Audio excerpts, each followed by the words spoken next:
Hello everyone, welcome to Virendra Rajasthan exam. आप सभी का वीरेंद्र राजस्थान एग्जाम के ऑफिशियल चैनल पे हार्दिक स्वागत और अभिनंदन है। जैसा कि आप सभी को विदित है, हमने सिटी 10+2 2026 और राजस्थान पुलिस के लिए एक फाउंडेशन बैच स्टार्ट कर रखा है। तो जो बच्चे स्टार्टिंग से पढ़ रहे हैं उनको पता होगा कि क्लास में कैसा कंटेंट पढ़ाया जा रहा है। ठीक है, यदि आपने आज पहली बार हमारा वीडियो देखा है तो वीडियो को एकदम पूरा देखना, क्लास अच्छे से समझ में आए तो उसका नोट्स भी बनाना, और जो हमारे पहले वाली जो चैप्टर अपने कंप्लीट कर लिए हैं उनके भी अपन नोट्स बना लीजिए आप। ठीक है, क्योंकि पेपर का जैसे अपन लेवल देख रहे हैं अभी वनपाल का हुआ, तो जो पेपर का लेवल है वो एनसीईआरटी के हिसाब से, और जो मैं कंटेंट आपको पढ़ा रहा हूँ वो एकदम बिल्कुल एनसीईआरटी से उठाया हुआ एकदम डिटेलिंग के साथ मैं आपको कंटेंट पढ़ा रहा हूँ। ठीक है, तो इधर उधर कोचिंगों में ना भटकिए, ना अपना टाइम वेस्ट कीजिए, क्योंकि अभी बहुत कम टाइम अपने पास सीटी के लिए बचा है और इतने सारे सब्जेक्ट हैं हमें कवर करने हैं। तो साइंस की डेली क्लास अपनी आती है शाम 3 बजे, तो अपनी क्लास लीजिए और साथ में पढ़ते रहिए। तो चलिए आज शुरू करते हैं अपना टॉपिक नया। तो अब तक हमने धातु के बारे में 3 वीडियो हमने देख लिए हैं। अब अपना चौथा पार्ट है जिसका नाम है उपधातु। आज अपन उपधातु के बारे में पढ़ने वाले हैं। पहले तो मुझे बताओ धातुओं के गुण और अधातुओं के गुण बताओ। देखो, धातु होती है वो इलेक्ट्रॉन त्याग के क्या बनाते हैं, धनायन बनाते हैं। ठीक है, और जो अधातु होती है वो क्या बनाते हैं, ऋणायन बनाते हैं। धातुएं क्या करती है, धातुएं आघातवर्धन्यता और तन्यता का गुण पाया जाता है धातुओं में, अधातु में इनका गुण नहीं पाया जाता। जबकि अधातु कौन सी प्रकृति की होती है, अधातु भंगुर प्रकृति की होती है।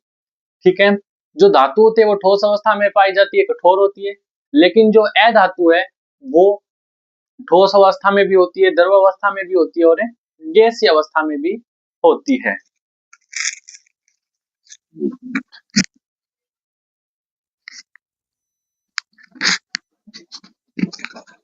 पहले एक क्लास रिकॉर्ड की थी, उसमें माइक बंद था, तो फिर से इस चैप्टर की क्लास रिकॉर्ड करनी पड़ रही।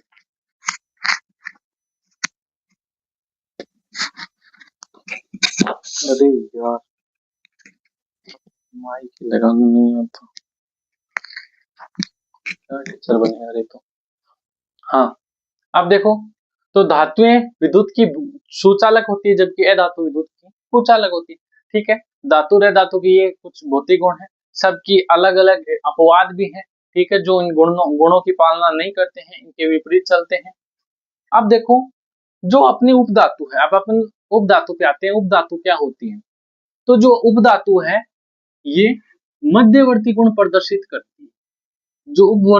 जो उपधातु वो कौन सा गुण प्रदर्शित करती है, मध्यवर्ती गुण प्रदर्शित करती है।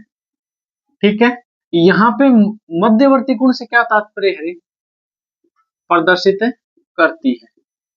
मध्यवर्ती गुण का मतलब जो उपधातु होती है वे धातुओं का गुण भी प्रदर्शित करती है और वो अधातुओं का गुण भी प्रदर्शित करती है। मतलब अधातु क्या होगी, जो धातु तथा अधातु दोनों का गुण प्रदर्शित करे। मतलब जिसके अंदर धातुओं का गुण भी पाया जाता है और अधातुओं का गुण भी पाया जाता है उसे अपन क्या बोलेंगे, उपधातु बोलेंगे। ठीक है, वो उपधातु कौन सी है, जैसे एग्जांपल देखते हैं अपन। जैसे अपना एग्जांपल है पहला एग्जांपल अपना बोरोन। ठीक है, सिलिकॉन, जर्मेनियम। ठीक है, टेलुरियम, पोलोनियम, ये सभी क्या है, उपधातु है। पोलोनियम, आर्सेनिक, तो ये सभी किसके एग्जाम्पल है, उपधातुओं के एग्जाम्पल है। इनमें धातुओं के गुण भी पाए जाते हैं और इनमें अधातुओं के गुण भी पाए जाते हैं। अब अपन बारी बारी से हर एक उपधातु के बारे में अपन बारी बारी से पढ़ने वाले हैं। ठीक है, तो अपन पहले बोरॉन के बारे में पढ़ेंगे, फिर सिलिकॉन के बारे में पढ़ेंगे, फिर इन सभी के बारे में बारी बारी सभी के बारे में अपन पढ़ेंगे, क्योंकि क्वेश्चन आपको पता है कहीं से भी कैसे भी घुमा फिरा करके पूछ सकते हैं एग्जाम के अंदर। तो चलिए शुरू करते हैं।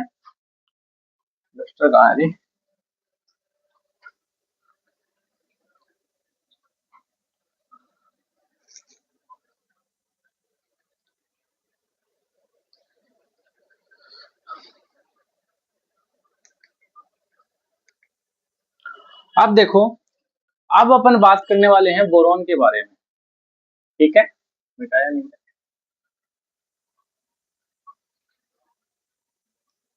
अब अपन बात करते हैं बोरॉन के बारे में।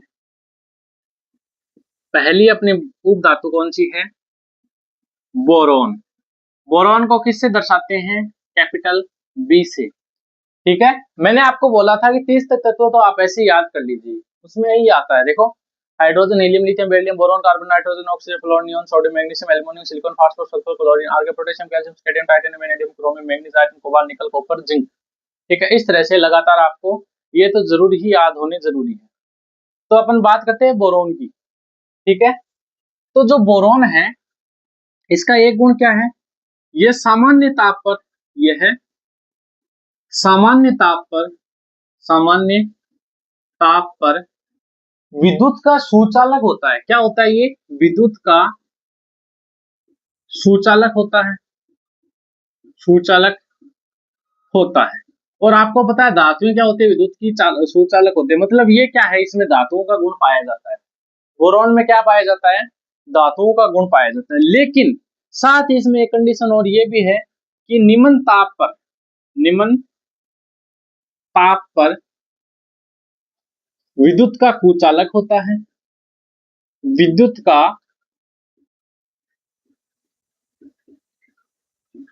कुचालक होता है, ठीक है। मतलब ये सामान्य ताप पे तो विद्युत का सुचालक होता है, लेकिन निम्न ताप पे क्या होता है? विद्युत का कुचालक। ये धातुओं का गुण है और ये अधातुओं का गुण है, ठीक है। और जिनमें धातु और अधातु दोनों का गुण पाया जाता है, ये क्या होती है? उपधातु होती है। ये चीज मैं समझाने की कोशिश कर रहा हूँ आपको, ठीक है। तो ये क्या होगी? आपकी उपधातु होगी, ठीक है। और इसके उपयोग की बात करें, इसका उपयोग कहाँ कहाँ किया जाता है? बोरॉन का उपयोग किया जाता है एक तो आपके फाइबर ग्लास होते हैं ना, फाइबर ग्लास, उनको फाइबर ग्लास को विद्युत रोधी बनाने में, फाइबर ग्लास को क्या बनाने में? फाइबर ग्लास को विद्युत रोधी बनाने में, इस्पात की कठोरता बढ़ाने में, मतलब इस्पात को और ज्यादा कठोर करने में, इस्पात की कठोरता बढ़ाने में। तो आपसे प्रश्न पूछा जाए कि फाइबर ग्लास को विद्युत रोधी बनाने में कौन सा तत्व काम में लिया जाता है? ऑप्शन में बोरॉन हो तो अपन कौन सा करेंगे? अपन बोरॉन करेंगे, ठीक है। इस्पात की कठोरता बढ़ाने में किसका प्रयोग होता है? बोरॉन का प्रयोग होता है, ठीक है। और जो बुलेट प्रूफ जैकेट होते हैं, बुलेट प्रूफ जैकेट, ठीक है, ये बनाने में भी इसका प्रयोग होता है। और बोरेक्स निर्माण में भी इसका प्रयोग होता है। किसके निर्माण में? बोरेक्स निर्माण में, ठीक है। इतना क्लियर हो गया। उसके बाद देखो, जो कच्चे फल होते हैं, जो कच्चे फल होते हैं, उन फलों का आकार बढ़ाने में, उन फलों का आकार बढ़ाने में, और ये सिर्फ उन्हीं फलों का आकार बढ़ाता है जो फल क्या होते हैं? गोल होते हैं। जो गोल फल होते हैं उनका क्या करता है? आकार बढ़ाता है। ये है इसके उपयोग। तो बोरॉन क्या होता है? सामान्य तापीय विद्युत का सुचालक होता है, मतलब धातु की तरह व्यवहार करेगा, ठीक है। और निम्न ताप पे क्या होता है? विद्युत का कुचालक होता है, यानी कि अधातु की तरह व्यवहार करेगा। इसका उपयोग किसमें किया जाता है? एक तो फाइबर ग्लास को विद्युत रोधी बनाने में, जी, और इस्पात को की कठोरता बढ़ाने में, जी, बुलेट प्रूफ जैकेट और बोरेक्स के निर्माण में, यस, और फलों का आकार बढ़ाने में। ये सब क्या है? अपना बोरॉन का उपयोग है। और बोरॉन क्या होती है? बोरॉन ना तो धातु ना अधातु है। बोरॉन क्या एक है? उप धातु है, जिनमें धातु का गुण भी पाया जाता है और जिनमें अधातु का गुण भी पाया जाता है। मेरी इतनी बात आपके समझ में आ गई, इतनी बात क्लियर हो गई, तो आगे बढ़ते हैं। आगे बढ़ने से पहले आप सभी से आज एक निवेदन है कि अपने YouTube channel Virendra Rajasthan exam, इसको सभी अपने सारे WhatsApp chat, WhatsApp group, status, सारी जगह इस चैनल को फैला दीजिए।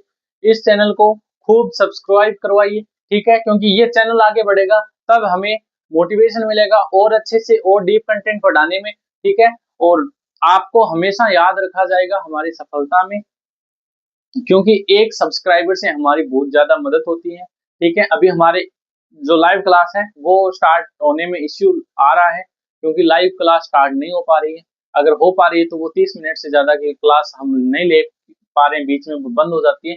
इसके लिए हमें सब्सक्राइबर की आवश्यकता है। जितने ज्यादा सब्सक्राइबर होंगे उतनी ही अच्छी अपन लाइव क्लास रिकॉर्ड कर पाएंगे, ठीक है। तो अब से अपनी लाइव क्लास भी अपन स्टार्ट करने की कोशिश कर रहे हैं, तो धीरे धीरे उसमें भी सुधार करेंगे। और आज शाम 7 बजे एक वीडियो आने वाला है जिसमें अपन वनपाल के पेपर और सीटी में जो कनेक्शन है, सीटी के ऊपर जो चर्चा है, राजस्थान पुलिस के लिए क्या माइंड मैप है, किस तरह से हमें तैयारी करनी है कि सीटी भी निकल जाए और राजस्थान पुलिस भी निकल जाए, उस पर अपन चर्चा करने वाले हैं। तो आज शाम 7 बजे जो वीडियो आएगा उसको जरूर आप देखिएगा, ठीक है, उसको जरूर जाके देखिएगा। अब बढ़ते हैं अपन अगले तत्व की तरफ। अगला तत्व अपन बात करते हैं सिलिकॉन की, ठीक है। इस ये लिख सकते हो आप या इसका स्क्रीनशॉट ले सकते हो, ठीक है।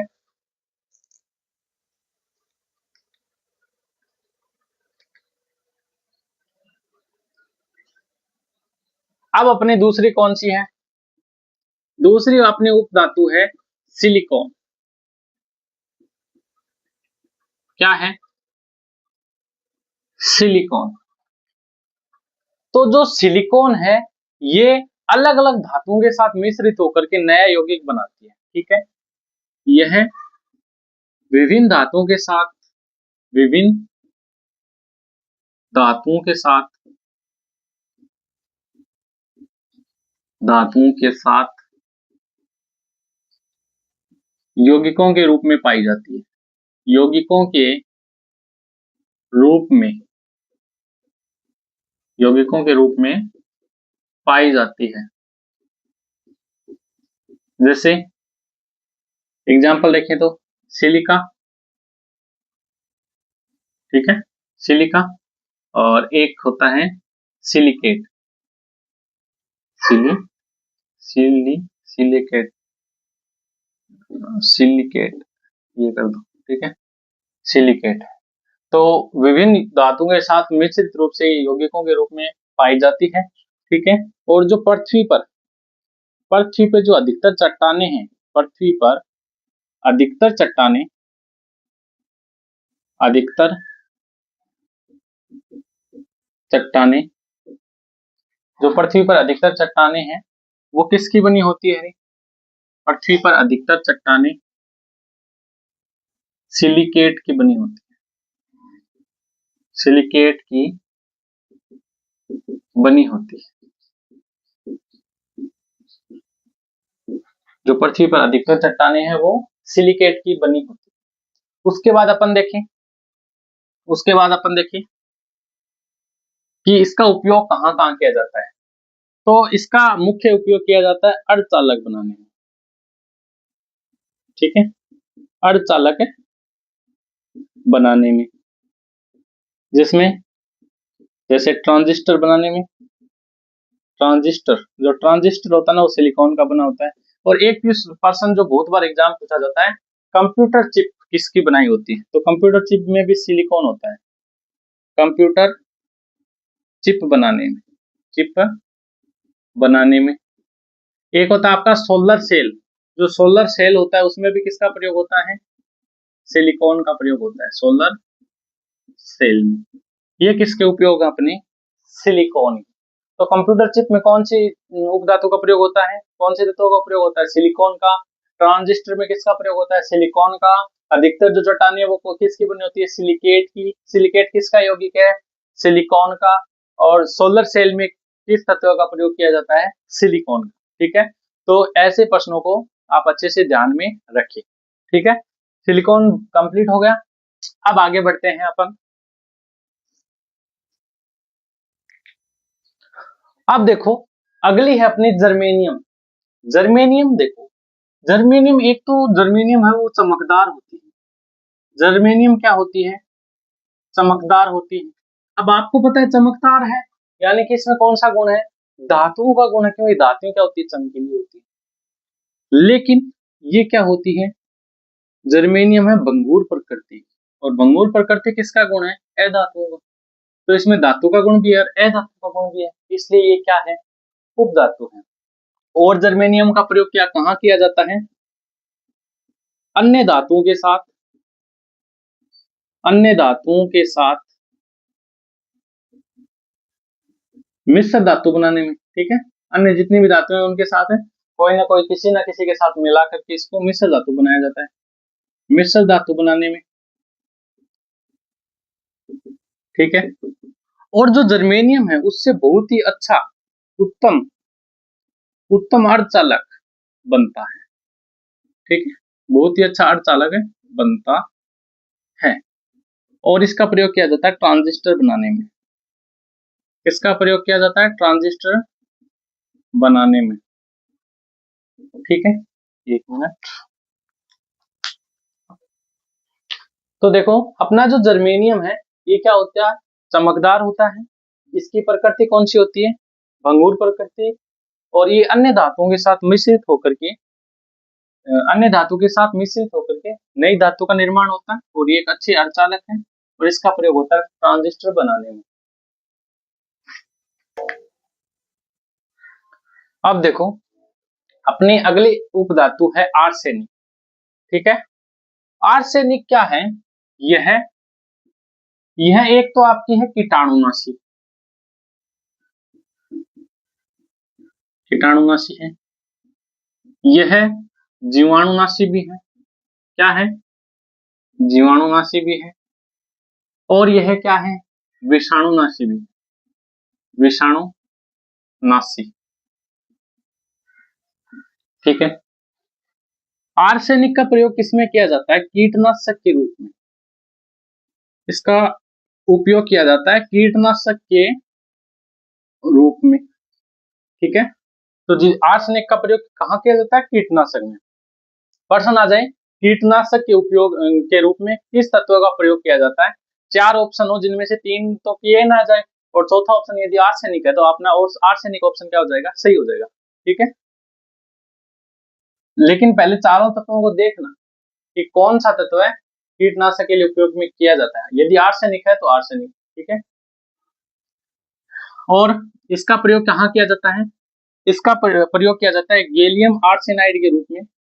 गैलियम आर्सेनाइड के रूप में, आर्सेनाइड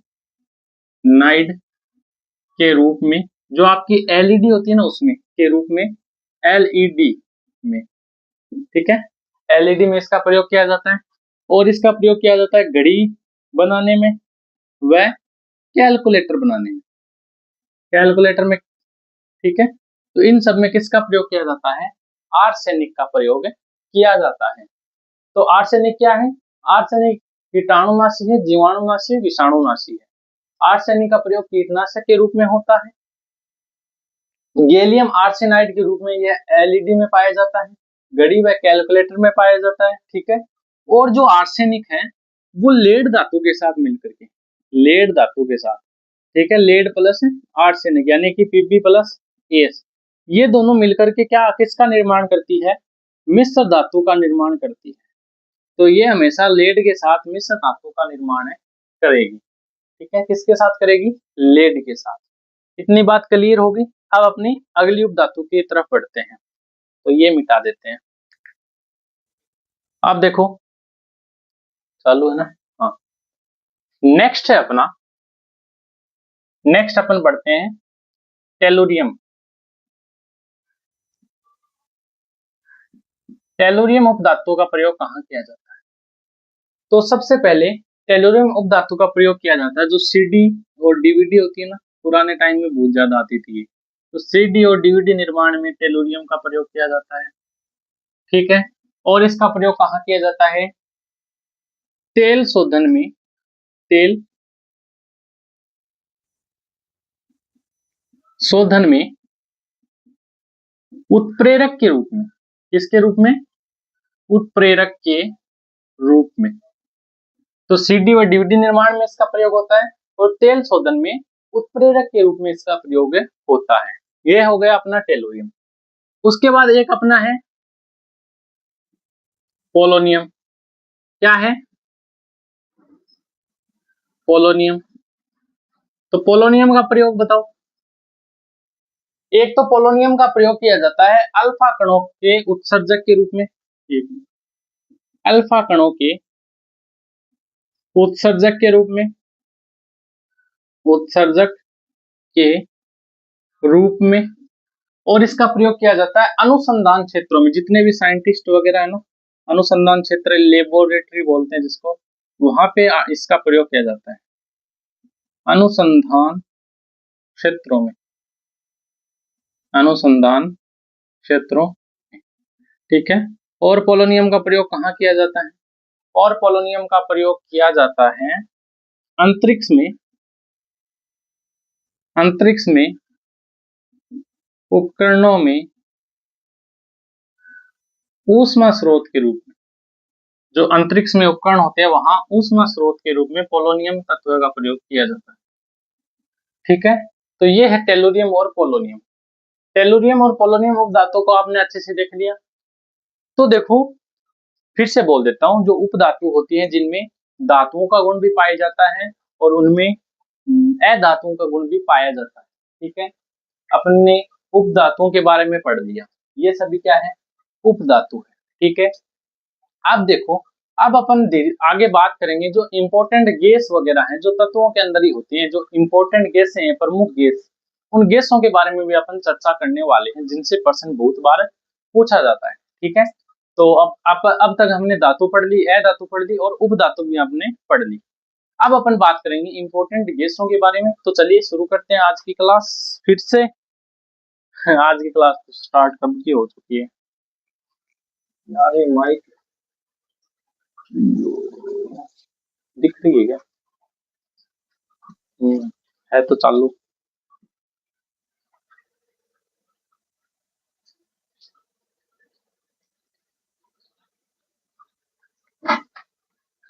अब बात करते हैं अपन प्रमुख गैसों की। प्रमुख गैसें। ठीक है। सबसे पहले देखो, सबसे पहले अपनी कौन सी गैस आती है?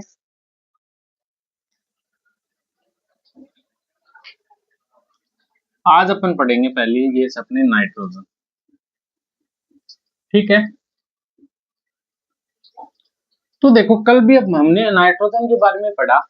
नाइट्रोजन एक कौन सी श्रेणी में आती है? नाइट्रोजन अधातुओं की श्रेणी में आती है। ठीक है। और अधातुओं के अंदर हमने नाइट्रोजन के बारे में पढ़ा था। अब फिर से ये, क्योंकि ये गैस अवस्था में पाई जाती है, तो अपन एक बार फिर से इसका रिवाइज कर लेते हैं, क्योंकि ये भी गैस है, एक बहुत इंपॉर्टेंट गैस है। तो जो नाइट्रोजन गैस है, यह पृथ्वी पर, यह है पृथ्वी पर यानी कि प्रकृति के अंदर 78%, मतलब 78% पाई जाती है। कितनी प्रतिशत है? 78%। तो सभी गैसों की में 78% गैस तो क्या है? नाइट्रोजन है। ठीक है। नाइट्रोजन क्या करती है? नाइट्रोजन ऑक्सीजन की तीव्रता को कम करती है। ऑक्सीजन की तीव्रता कम करती है। ठीक है। तो नाइट्रोजन क्या करती है? ऑक्सीजन की तीव्रता को कम करती है। और नाइट्रोजन का प्रयोग कहाँ किया जाता है? और नाइट्रोजन का प्रयोग किया जाता है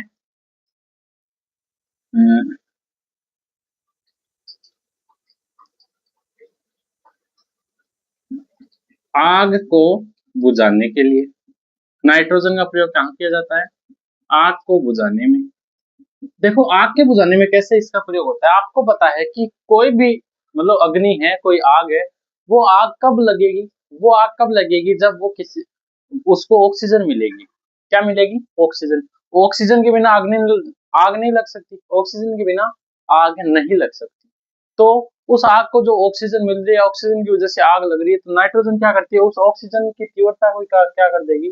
कम कर देगी, जिससे आग अपने आप ही बुझने लगेगी। ठीक है। और नाइट्रोजन का प्रयोग कहाँ किया जाता है? और नाइट्रोजन का प्रयोग किया जाता है कृत्रिम धुआं बनाने में। कृत्रिम धुआं, जो मूवी वगैरह होती है ना, तो वहां पे कृत्रिम धुआं बनाते हैं। जो शादी वगैरह में जो स्टेज पे करते हैं धुआं बनाते हैं, तो ये क्या है, एक कृत्रिम धुआं है। ठीक है, तो इसमें भी कौन सी गैस का प्रयोग होता है, नाइट्रोजन गैस का प्रयोग इसमें किया जाता है। उसके बाद देखें तो नाइट्रोजन का प्रयोग कहाँ किया जाता है, तो द्रव नाइट्रोजन का प्रयोग, मतलब द्रव अवस्था वाली नाइट्रोजन का प्रयोग किया जाता है। द्रव नाइट्रोजन के रूप में शुक्राणुओं को सुरक्षित रखने में।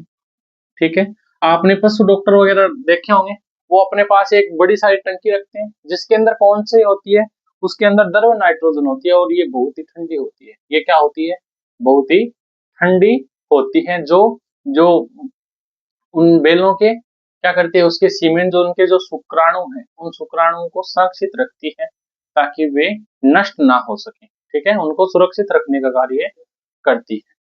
ये प्रश्न तो बहुत बार आ चुका है कि शुक्राणुओं को सुरक्षित रखने का कार्य कौन सी गैस करती है। ठीक है, तो नाइट्रोजन गैस। और नाइट्रोजन के बारे में बात करें तो नाइट्रोजन का उपयोग किया जाता है विद्युत बल्बों में भरी जाती है। ये कहाँ भरी जाती है, विद्युत बल्बों में भरी जाती है जी, विद्युत बल्बों में भी भरी जाती है। और धीरे धीरे आगे बढ़े तो जो वायुयान के टायर है ना, वायुयान के टायरों में भरी जाती है। वायुयान के टायरों में, क्योंकि ये क्या होती है, ठंडी होती है। और सुपर कार के टायरों में भरी जाती है। सुपर कार के टायरों में। तो ये मैंने नाइट्रोजन का पूरा क्या कर दिया, शॉर्ट नोट्स एक बना दिया, इसका स्क्रीनशॉट ले लीजिए। ये नाइट्रोजन के बारे में आपको पढ़ना है। नाइट्रोजन क्या करती है, एक तो नाइट्रोजन क्या पाई जाती है पृथ्वी पर, 78% पाई जाती है, क्लियर हो जाएगा। नाइट्रोजन ऑक्सीजन की तीव्रता को कम करती है, क्लियर हो जाएगा। नाइट्रोजन आग को बुझाने में मदद करती है, क्लियर हो जाएगा। नाइट्रोजन है वो कृत्रिम धुआं बनाती है, क्लियर। जो नाइट्रोजन है वो द्रव नाइट्रोजन के रूप में शुक्राणुओं को सुरक्षित रखने का कार्य करती है, क्लियर। जो नाइट्रोजन है वो विद्युत बल्बों में भरी जाती है, क्लियर। नाइट्रोजन का प्रयोग वायुयान और सुपर कार के टायरों में किया जाता है। ठीक है, तो ये बेस्ट वे कैसा लगा, इसका स्क्रीनशॉट ले सकते हो और लिख भी सकते हो। ठीक है, कम टाइम में आप ऐसे याद कर सकते हो नाइट्रोजन के बारे में। नाइट्रोजन कंप्लीट हो गई। अब अपन आगे नेक्स्ट गैस की तरफ बढ़ते हैं, तो आप इसको लिख सकते हैं। कहाँ गया रे, ये रहा। ठीक है, अब देखो, अब अपन बात करते हैं अगली गैस। ठीक है, अगली गैस कौन सी है बताओ, अगली गैस कौन सी पढ़े। अगली गैस पढ़ते हैं अपन, किसके बारे में पढ़ते हैं, carbon dioxide gas. Carbon dioxide, जिसको क्या बोलते हैं अपन, कार्बन डाइऑक्साइड को क्या बोलते हैं, CO2। अब अपन CO2 के बारे में पढ़ेंगे। तो जो CO2 है वो पृथ्वी पर प्रकृति में टोटल सभी गैसों का कितना प्रतिशत भाग कवर करती है, यह 0.03% से 0.04% पाई जाती है। 0.03% से 0.4% पाई जाती है। ठीक है, और कार्बन डाइऑक्साइड क्या करती है, कार्बन डाइऑक्साइड का प्रयोग होता है अग्निशामक यंत्रों में, मतलब आग बुझाने वाले जो होते हैं ना, वो फायर ब्रिगेड वाले, उनमें वे किसका प्रयोग करते हैं, CO2 का, अग्निशामक यंत्रों में इसका उपयोग होता है। ठीक है, और CO2 को क्या कहते हैं, CO2 को ग्रीन हाउस गैस भी कहा जाता है। कौन सी गैस कहा जाता है, green house gas, green house gas. ठीक है, और CO2 का उपयोग प्रकाश संश्लेषण क्रिया में भी होता है। कौन सी क्रिया में भी होता है, प्रकाश संश्लेषण क्रिया में, प्रकाश संश्लेषण क्रिया में, ठीक है। इतनी प्रकाश संश्लेषण क्रिया में कैसे होता है, मैं अभी 3 क्लासों में बार बार वो बता चुका हूँ, प्रकाश संश्लेषण की क्रिया पौधे भोजन कैसे बनाते हैं, बता चुका हूँ ना जी। तो जिसने पहले वाले क्लास में नहीं देखी वो भी अच्छे से देखिए, हर एक टॉपिक को आराम से समझिए, ठीक है, फिर डिसाइड करिए। प्रकाश संश्लेषण क्रिया में इसका प्रयोग होता है। और CO2 में जैसे ठोस CO2 है, ठोस CO2 मतलब जो कठोर CO2 है, जो ठोस अवस्था में पाई जाती है, तो ठोस CO2 को शुष्क बर्फ भी कहा जाता है। क्या कहा जाता है, शुष्क बर्फ भी कहा जाता है। तो इतनी चीजें क्या करनी है आपको, CO2 के बारे में याद रखनी है, ठीक है। क्या क्या याद रखोगे CO2 के बारे में, CO2 क्या है, प्रकृति में 0.03 से 0.04% तक पाई जाती है। CO2 का प्रयोग अग्निशामक यंत्रों में भी किया जाता है। CO2 को ग्रीन हाउस गैस भी कहा जाता है। CO2 का प्रयोग प्रकाश संश्लेषण क्रिया में भी होता है। CO2 जो ठोस CO2 उसको शुष्क बर्फ भी कहा जाता है। यह प्रश्न बहुत बार आ चुका है कि शुष्क बर्फ का सूत्र लिखिए, शुष्क बर्फ का सूत्र लिखिए, क्या है, CO2 है ना। या फिर शुष्क बर्फ किसे कहा जाता है, ठोस CO2 का। तो इससे रिलेटेड, शुष्क बर्फ से रिलेटेड प्रश्न तो हर बार एग्जाम में कोई ना कोई एग्जाम में पूछ लिया जाता है। तो ये है अपनी कार्बन डाइऑक्साइड गैस, ठीक है। आप लिख सकते हैं या फिर स्क्रीनशॉट ले सकते हैं इसका। आगे बढ़े, आप देखो, अब अपन बात करते हैं नेक्स्ट गैस की। अगली गैस कौन सी है रे, अगली गैस, अगली गैस है अपनी हाइड्रोजन। कौन सी गैस है, हाइड्रोजन गैस है।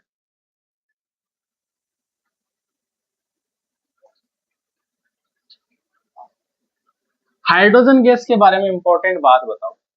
तो हाइड्रोजन गैस को तो एक इंपॉर्टेंट पर्सन बनता है, हाइड्रोजन गैस को क्या बोला जाता है, भविष्य का ईंधन बोला जाता है इसको, भविष्य का ईंधन, ठीक है। हाइड्रोजन गैस को क्या बोला जाता है, भविष्य का ईंधन। भविष्य का ईंधन क्यों बोलते हैं, यह जलने पर, यह जलने पर प्रदूषण नहीं फैलाती, प्रदूषण नहीं फैलाती है, ठीक है, फैलाती है। और इसको स्वच्छ ईंधन भी बोलते हैं, क्या बोलते हैं इसको, स्वच्छ ईंधन, स्वच्छ ईंधन। इसी कारण ये क्या है, भविष्य का ईंधन है। और इसकी विशेषता क्या है, जो अंतरिक्ष में अन्य ग्रह है, अंतरिक्ष में अन्य ग्रह हैं, अन्य ग्रह हैं, कुछ इसी गैस से मिलकर बने हैं, कुछ इसी गैस से, कई अंतरिक्ष जो ग्रह होते हैं वो तो क्या है, गैसों के गुब्बारों से मिलकर बने होते हैं। तो कुछ गैस, कुछ इसी गैस से मिलकर बने हैं, इसी गैस से मिलकर बने हैं, जी बने हैं। और हाइड्रोजन गैस के बारे में क्या है, और हाइड्रोजन गैस के बारे में क्या है, और सूर्य में ईंधन के रूप में यही गैस कार्य करती है, सूर्य में ईंधन के रूप में इसी का प्रयोग किया जाता है, सूर्य में ईंधन के रूप में सबसे ज्यादा वहां पे हाइड्रोजन गैस है। तो इतनी बात क्लियर होगी। क्या बात सीखी हमने, जो हाइड्रोजन गैस है उसका प्रयोग सूर्य में ईंधन के रूप में किया जाता है। पहली बात, हाइड्रोजन गैस अंतरिक्ष में अन्य ग्रह, जो हाइड्रोजन गैस से अन्य जो अंतरिक्ष में ग्रह है वो भी मिलकर बने होते हैं। हाइड्रोजन गैस को जलाने पे प्रदूषण नहीं फैलता, इसलिए इसको स्वच्छ ईंधन भी बोला जाता है। और यह क्या है, एक भविष्य का ईंधन है, ठीक है। भविष्य का ईंधन कैसे है कि आगे आने वाले समय में हम हाइड्रोजन गैस का प्रयोग करने लगे, किसके रूप में, ईंधन के रूप में, इसलिए इसको भविष्य का ईंधन भी कहा जाता है। हाइड्रोजन गैस कंप्लीट, आगे बढ़ते हैं।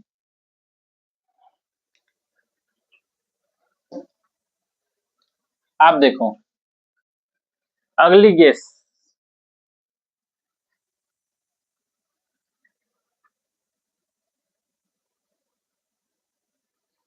अगली गैस अपनी आर्गन। कौन सी गैस है, आर्गन। तो आर्गन गैस का जो मुख्य उपयोग है वो हमें याद रखना है। और आर्गन गैस से रिलेटेड सिर्फ यही एक पर्सन बनता है ज्यादातर। कौन सा है वो क्या है कि जो आर्गन गैस है इसका प्रयोग विद्युत बल्ब व ट्यूबलाइट में किया जाता है। ट्यूबलाइट में किया जाता है। तो आर्गन का प्रयोग कहाँ किया जाता है? विद्युत बल्बों में भी आर्गन का प्रयोग होता है और ट्यूबलाइट वगैरह में भी आर्गन का प्रयोग किया जाता है। आर्गन के बाद अपन बात करते हैं हीलियम गैस। कौन सी गैस की? हीलियम। हीलियम अपन ने कल भी पढ़ी थी, आज भी पढ़ लेते हैं। हीलियम की मैंने कल क्या विशेषता बताई? हीलियम का प्रयोग कृत्रिम श्वसन में किया जाता है। अब आप बोलोगे कि कैसे? तो जो कृत्रिम श्वसन होता है उसमें देखो, कृत्रिम श्वसन में O2 के साथ मिलाकर, ठीक है, जो कृत्रिम श्वसन है उसमें डायरेक्ट जो पेशेंट है उसको ऑक्सीजन नहीं दे सकते, इसलिए ऑक्सीजन के साथ कौन सी गैस मिश्रित की जाती है? हीलियम गैस मिश्रित की जाती है जी। और हीलियम का प्रयोग कहाँ किया जाता है? और हीलियम का प्रयोग किया जाता है गोताखोर के सिलेंडर में, गोताखोर के सिलेंडर में O2 के साथ। जो गोताखोर होते हैं ना समुद्र वगैरह में, वो पीछे वो पूरा स्विमिंग सूट पहन के वो टंकी लगा के लेके जाते हैं, ऑक्सीजन सिलेंडर बोलते हैं उसको, ये मास्क लगा के, ठीक है। तो उसमें ऑक्सीजन के साथ कौन सी गैस भरी हुई होती है? हीलियम गैस भरी होती है। और हीलियम का प्रयोग कहाँ किया जाता है? वायुयान के टायरों में, वायुयान के टायरों में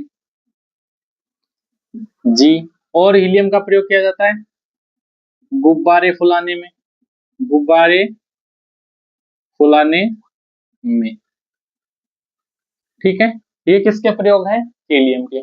पहले मैंने बताया आर्गन, आर्गन का प्रयोग कहाँ किया जाता है? आर्गन का प्रयोग विद्युत बल्ब और ट्यूबलाइट में किया जाता है। हीलियम का प्रयोग कहाँ किया जाता है?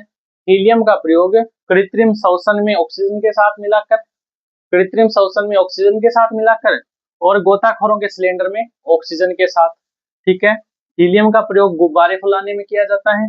हीलियम का प्रयोग वायुयान के टायरों में भी किया जाता है। इतनी बात क्लियर होगी? That's it. अब आगे नेक्स्ट गैस देखते हैं। गैस, गेस्ट नहीं, गैस।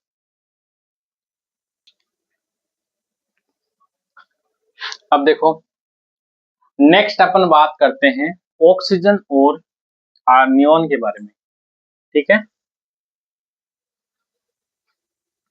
तो देखो पहले अपन बात करते हैं नियोन गैस की। किसकी? नियोन। तो नियोन का प्रयोग कहाँ कहाँ किया जाता है? रे नियोन गैस का प्रयोग कहाँ कहाँ किया जाता है? तो नियोन का प्रयोग किया जाता है जो हवाई अड्डे हैं ना, हवाई अड्डे, हवाई अड्डों पर, हवाई अड्डों पर वायुयान को, वायुयान को संकेत देने में, संकेत देने में, ठीक है। आपने देखा होगा हवाई अड्डों पे जैसे ही हवाई जहाज आती है उसको रास्ता दिखाने के लिए एक आदमी खड़ा हो जाता है, वो दो डंडी लेकर के लाइट वाली, और ऐसे ऐसे ऐसे करता है ना। तो उसमें कौन सी गैस होती है? नियोन गैस होती है, ठीक है। क्योंकि उससे क्या होता है, वो जो लाइट है वो ज्यादा वो चिलकती है, चिमकती है। और नियोन का प्रयोग किया जाता है सफूर दीप, मतलब अधिक चमकने वाले बल्ब होते हैं ना उसमें, सफूर दीप बल्बों में, ठीक है। और सड़क सुरक्षा वाले संकेतों को चमकाने में, सड़क सुरक्षा के संकेतों को चमकाने में, ठीक है। इसका प्रयोग किया जाता है नियोन का। एक बार फिर से दोहराइए, नियोन का प्रयोग कहाँ किया जाता है? सफूर दीप बनाने में, सड़क सुरक्षा के संकेतों को चमकाने में, और नियोन का प्रयोग किया जाता है हवाई अड्डों पर वायुयान को संकेत देने में। उसके बाद अपन बात करते हैं ऑक्सीजन की, ठीक है। इसकी बात करते हैं ऑक्सीजन की। तो ऑक्सीजन हमने कल भी पढ़ी थी। ऑक्सीजन क्या है? ऑक्सीजन श्वसन में काम आती है। किसमें काम आती है? श्वसन में काम आती है। अब अपन ऑक्सीजन ग्रहण नहीं करेंगे तो अपन जी नहीं पाएंगे। और ऑक्सीजन का प्रयोग कहाँ किया जाता है? कि ऑक्सीजन क्या है? एक प्राणदायक गैस है, मतलब हमें जीवन दान देती है। ये क्या है? प्राणदायक गैस है। और ऑक्सीजन का प्रयोग कहाँ किया जाता है? और ऑक्सीजन का प्रयोग है कृत्रिम श्वसन में भी किया जाता है। कृत्रिम श्वसन में जी। और जलीय जीव कहाँ से श्वसन करते हैं? जलीय जीव जल में घुली O2 से श्वसन प्राप्त करते हैं। ठीक है, मतलब जल में भी ऑक्सीजन घुली होती है, श्वसन करते हैं। और बताओ, ठीक है, इतनी चीजें ऑक्सीजन के बारे में, और बाकी हमने कल देखी भी थी। तो ये चीजें क्या है ऑक्सीजन के बारे में? ऑक्सीजन प्राणदायक गैस है, इसका प्रयोग कृत्रिम श्वसन में भी किया जाता है, और ऐसे तो श्वसन में इसका प्रयोग होता ही है। और जलीय जीव कहाँ से ऑक्सीजन ग्रहण करते हैं? जो जल में घुली हुई ऑक्सीजन है वहां से ये अपनी जो श्वसन क्रिया है वो करते हैं। तो नियोन और ऑक्सीजन के बारे में इतनी चीज क्लियर होगी। अब अपन बढ़ते हैं अगली गैस की तरफ।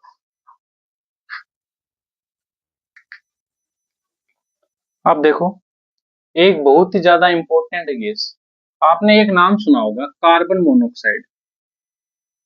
ठीक है, कार्बन मोनोऑक्साइड या कार्बन मोनोऑक्साइड। तो कार्बन मोनोऑक्साइड गैस कौन सी होती है जिसका प्रतीक क्या है? CO, यानी कि C से कार्बन, O से ऑक्सीजन। ठीक है, जिसको CO लिखा जाता है, कार्बन मोनोऑक्साइड। तो जो कार्बन मोनोऑक्साइड गैस है ये आपको पता है बहुत ज्यादा जहरीली गैस है। ठीक है, ये जहरीली कैसे होती है? ठीक है, क्योंकि ये वैसे तो जहरीली नहीं होती, क्योंकि हमें ऑक्सीजन मिलती रही तो इसकी तीव्रता इतनी नहीं होती। ये बनती कैसे है ये देखो पहले। जैसे अपन कार्बन है, कार्बन को जलाते हैं, ठीक है, जला दिया, जलाते हैं। यदि कार्बन पूरा नहीं जला, पूरा नहीं जला तो अपूर्ण दहन स्थिति में, मतलब जब आधा जला होता है, अपूर्ण दहन होता है, पूर्ण दहन नहीं होता।